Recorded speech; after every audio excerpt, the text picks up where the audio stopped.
दोस्तों अगर आप भी शुभमन गिल, गायकवाड़ और अभिषेक शर्मा को बेहतर खिलाड़ी मानते हैं तो वीडियो को लाइक कीजिएगा और लाइक टारगेट मात्र 200 लाइक्स का है तो लाइक करना ना भूलें। दोस्तों तीसरे T20 मैच में शुभमन गिल और धोनी के चेले ऋतुराज गायकवाड़ ने अपनी बल्लेबाजी के दम पर जिम्बाब्वे को घुटने पर लाकर रख दिया। कैसे दोनों खिलाड़ियों ने मिलकर 200 बल्लेबाजी के सारे भार को संभाला, चौके छक्के जड़कर रिकॉर्ड्स भी बनाए। इन दोनों की पारी और उनके द्वारा बनाए गए रिकॉर्ड्स का पूरा वीडियो आपको दिखाएंगे, लेकिन उससे पहले आप सभी को क्या लगता है, शुभमन गिल, हार्दिक पांड्या और ऋषभ पंत में से किसे भारत का T20 नया कप्तान बनाना चाहिए? आपका जवाब नीचे कमेंट जरूर कीजिएगा। दोस्तों जिम्बाब्वे के खिलाफ पिछले मुकाबले को तो 100 रन के मार्जिन से जीता था, लेकिन आज सीरीज जीतने की नींव रखनी थी, जिसकी शुरुआत भारत की बल्लेबाजी से हुई। मैदान वही था, नतीजा भी टॉस का वही था। टॉस हम जीते, टॉस जीतकर बल्लेबाजी चुनी गई और बल्लेबाजी चुनकर आज ओपनिंग करने के लिए अपने साथ गिल, अभिषेक की जगह यशस्वी जायसवाल को ले आए।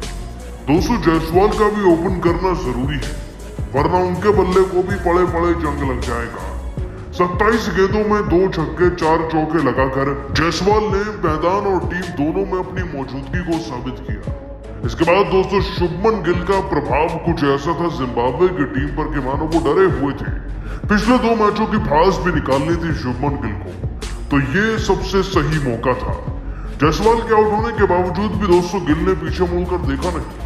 पारी के दूसरे ओवर में नागारवा को उन्होंने बैक टू बैक चौका और छक्का लगाया और इसी ओवर की 5वीं गेंद पर एक और छक्का लगाया, यानी कि एक ओवर से उन्होंने तकरीबन 18 से 22 रन निकाले थे। इसके बाद दोस्तों जायसवाल जैसे ही आउट होते हैं, शुभमन गिल और ज्यादा आक्रामक हो जाते हैं।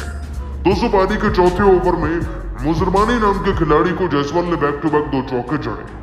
इतना ही नहीं दोस्तों शुभमन गिल ने नागारवा को फिर से पीटा पारी के 5वें ओवर में, और अभिषेक शर्मा जिनसे उम्मीदें ज्यादा थी, आज जब वो 10 रन पर आउट हो गए तो अगले ही ओवर में उनके हिस्से का बदला पूरा करते हुए गिल साहब ने मदिवेर को छक्का जड़ा, फिर चौथी गेंद पर छक्का लगाया, फिर दोबारा से चौका जड़ा और 200 ओवर से भी तकरीबन 20 रन उन्होंने अपनी टीम के लिए निकाले।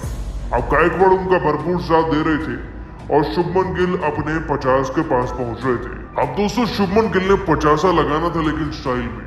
15वें ओवर की दूसरी गेंद आई और शुभमन गिल बिल्कुल भी डरे नहीं, चौका जड़कर स्टाइल में अपना 50 पूरा किया।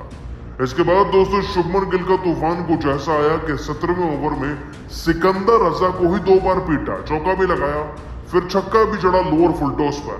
इधर गायकवाड़ भी 219 ओवर में छक्का लगा गए थे, यानी कि इस ओवर से भी दोस्तों भारत को लगभग 20 से ज्यादा रन मिल गए थे और नतीजन ये रहा कि 18वें ओवर में हमारा स्कोर 160 छू चुका था, जिसमें गिल के 46 गेंदों में 3 छक्के 60 चौकों के साथ 63 रन, तो गायकवाड़ के 22 गेंदों में 2 छक्के 3 चौकों के साथ 35 रन शुमार थे।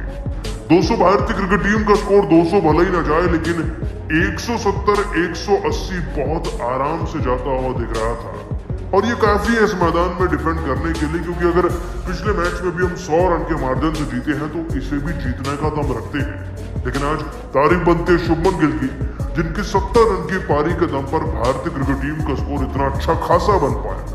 इनफैक्ट दोस्तों इन्होंने एक रिकॉर्ड भी बनाया है, तीसरे विकेट के लिए ये भारत की तरफ से सबसे ज्यादा रन जुटाने वाली जोड़ी बनी है इतनी कम उम्र में।